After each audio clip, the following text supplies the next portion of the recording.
Hello, I'm Angel Reyes, and I did my project on the effects of resistance training on older patients with knee osteoarthritis. Basically, this is a condition in the patient's knee where the cartilage breaks down over time and it reduces their quality of life. It's important because over 14 million people in the United States are affected by it annually, and the number keeps rising due to obesity and other stress-related injuries and accidents. Another thing to mention is that there's no cure to this condition. There's no effective treatment. So once you have this, you're going to have this for the rest of your life.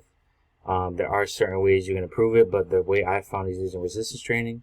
Resistance training is basically using resistance to build muscular and strength capacity in someone's body. So basically exercising, doing various exercises can strengthen your body and improve your condition.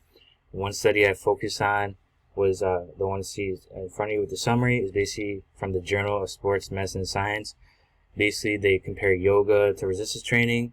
They have two different groups, and here's a picture that shows like the pain score, the function score, and the stiffness score of both of the different kinds of trainings. And if you look at it, resistance training blows out of the park, improving all categories because they were able to strengthen their body and improve their condition. Some practical implications that you're going to use are the equipment's going to be weight resistance machines, kettlebells, free weights, resistance bands, anything that creates some sort of resistance you can use.